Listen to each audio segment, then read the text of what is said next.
In today's modern era of e-bikes and Ozempic, it's become quite fashionable to cheat. Why should guitar be any different? So today we're going to talk about how to cheat at guitar. All right? Why we're calling this cheating is because a lot of times you might play chords as power chords, right? The definition of a full chord on a guitar or piano or any instrument is 3 different notes played at the same time, okay? Like a C major chord is a C, E, and a G.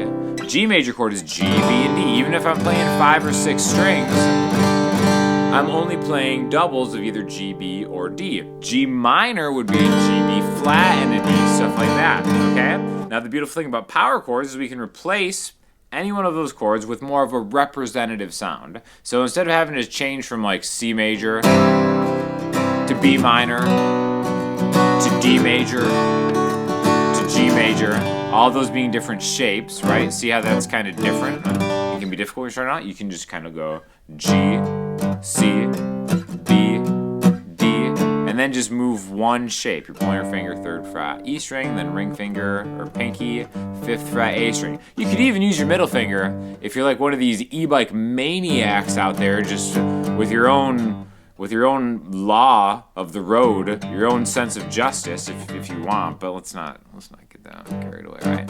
So I think a cheating way to do this is to make it just something just as easy as power chords, but still retaining the major and minor vibe of a chord, right? So what we're going to do is we're going to play a C major, but we're going to play every other minor and major chord that goes along with it in one of 2 shapes, all right? So our major shape is going to look like this: 3E, 3A, 2D, all right? And for the time being, I want you to just try to hit the lowest 3 strings on your guitar, whether you're playing with your thumb or your finger or a pick, okay? So C major chord. You may have seen this as the lower part of a C/G chord. But the nice thing about this is we essentially have a power chord with the lowest 2 strings, and then that D string gives us our major 3rd. So it's an easy way to get a major chord. And now this is completely movable. So C major, C sharp major, D major, D sharp major, E, F, F sharp, G, G sharp, A sharp, B, and back to C. Okay? Now, why this is cheating is because we can play any chord movable shape-wise here in major or minor. Okay, so this is kind of the cool thing about this, where all you have to do is make one alteration into something that you can do because it's not a bar chord, it's not that difficult. The furthest you'll have to stretch is 2 frets, which is, an achievable thing on an instrument. I believe in you. You can do it. Right? So let's move that same C major shape 2 frets higher. So now I've got 5E, 5A, and instead of 4D, I have 3D. Okay, so this is the minor shape. Here's major, right here, 5, 5, 4, minor. Okay, so I'm filling all the requirements of a major and minor chord. 3 different notes. A root note, it's major or minor 3rd, and the 5th below it. If you want to be fancy, you could say this is an inversion, right? If you have one of those e-bikes that pedal or zoom, that's like an inversion, right? Because it's backwards first. You can zoom it first and pedal secondary if you want, if you're just that lazy, right? So major, minor, okay?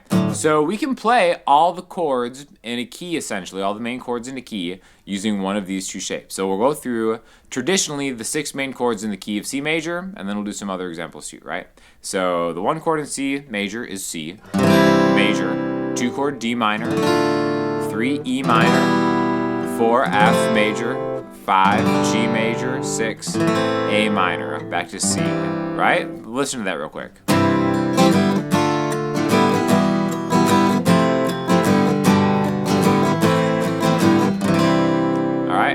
Now, all of those really much different shapes, and kind of hard. You have to really learn guitar to play those. But let's start cheating. C major, 2 frets higher than minor chord. D minor, 2 frets higher than minor chord. D minor, 1 fret higher than major chord. F major, 2 frets higher than major chord. G major, 2 frets higher minor. A minor, and that'll bring us all the way back to C major. Okay, so I'm going to go through that slower, but that's essentially the same thing. I'll play them both back to back real quick, and then I'll do it slower. All right, so full traditional chord voicings, C major chord scale, back to back, all different shapes. C, D minor, E minor, F major, G major, A minor, C. The cheater way, C major, D minor, E minor, F major, G major, A minor, C.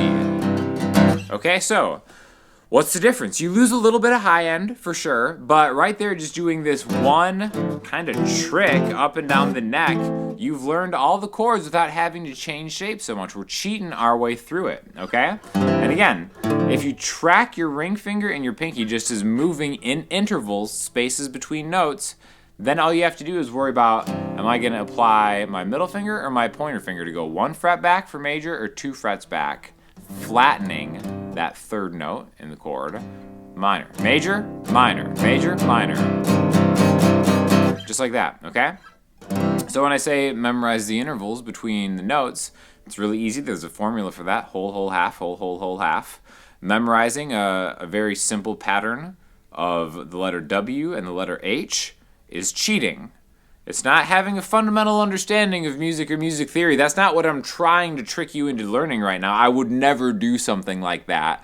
We're doing this total noob style, just cheating. We have this one just weird shape, whole step, 2 frets, then minor, whole step, another 2 frets, minor, half, major, whole step, major, whole step, minor. So we have the starting spot, whole, whole, half, whole, whole, whole half.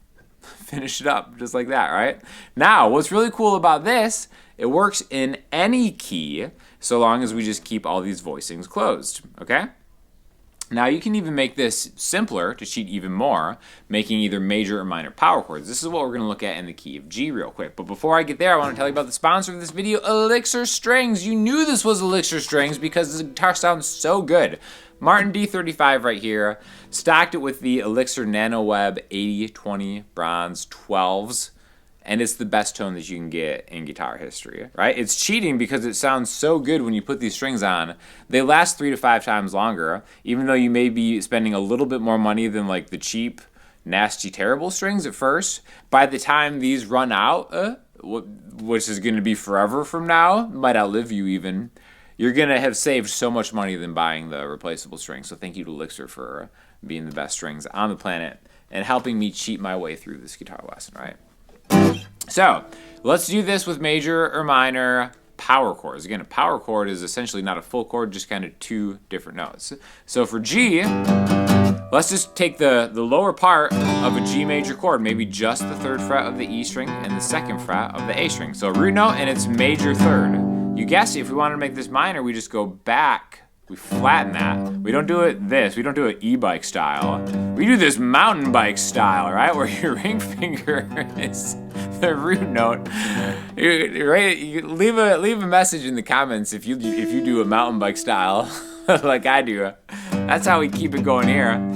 Ring finger, middle finger. So then now your pointer finger gets that minor 3rd. So again, because there's no 5th, which can be implied, this is still not technically a full chord, it's a power chord, a cheater way to do this. So here's our major 1 chord, representative, whole step higher, minor 2 chord, whole step, minor 3 chord, half step, major 4 chord, whole step, major 5 chord, whole step, minor 6 chord. Major, minor, minor, major, major, minor. However you want to memorize these, you don't have to because you're cheating. You can make a little cheat sheet even, or you can sign up for my Patreon if you're a true boss. Link in the description. It's up to you, right? These are just some cool tips that you could use anytime. Now, that's just one way that you could do to always start on a root note and run through it, right? So all of this stuff, because we're not using the open strings like we would in a full G major chord or something like that, we can move. If we want to do A major, just start on the 5th fret. Now we go whole step, minor, whole step, minor, half step, major, whole step, did I do that right? Minor, and then back to the beginning, right? So, it's about the spaces between these. Now, I do want to go back to the C major chord voicings, because there's a simple way to make this way prettier. The advantage of being in C major is all the open strings are in this key to help you out. So, if I take that first chord that we did, 3, 3, 2, I can add the open strings on top of it. Now this right here is technically a C major 7 chord, okay? Because I have another G, a B, and another E. I think it's prettier, but I think it gets even prettier and prettier as you add these open strings, right? Basically an open G, B, and E, which is just an E minor chord in and of itself, to all of the chords that we did before. So here's a C major cheater chord with a rich open mountain bike style top. Now we can go to that D minor. And we have almost a little bit of dissonance, maybe would be the word for it, even though all these notes are still in the key. We have a D minor chord, which is the D, F, A, E, G, B. It's a 6-note chord. What are you talking about? It's basically 2 chords in one. Right? And then we can go to the next one, E minor. Also known as super E minor because it's an E minor and then another E minor. F major. Really like that one. There's the G chord and A minor. So we're kind of getting this cool, vibe that is way different from just even playing traditional open chords where you have to move around a lot. Just by taking these shapes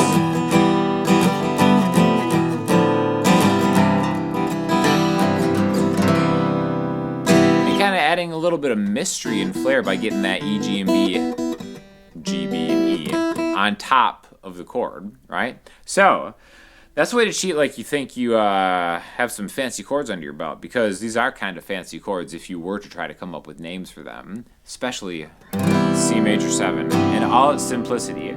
Really, C major 7 to E minor? I could just listen to that all day.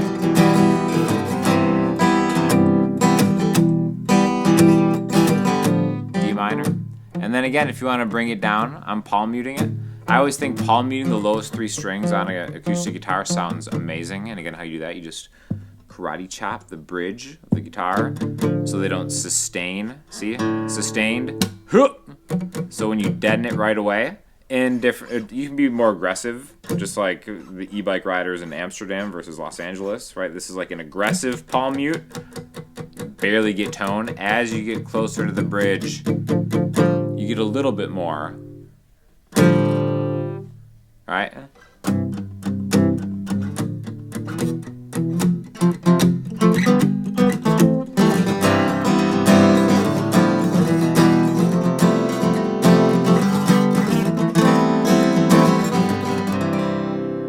So, just a real quick way to cheat like you know what you're doing on guitar, because you just learned 2 shapes, the major one, and then you just take the one and back it up a fret to make it minor.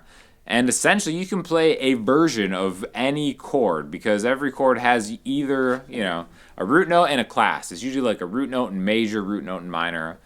You can flame me about suspended chords in the comments if you want to. I would love it if you did, because that's free engagement for me on my YouTube channel. So thank you for watching. Thank you to Elixir Strings for sponsoring this video. If you have any questions or comments, hit me in the comment section, Instagram, or the website. Get yourself a set of Elixir Strings with my affiliate link in the description. And I'll talk to you all soon. Thanks a lot.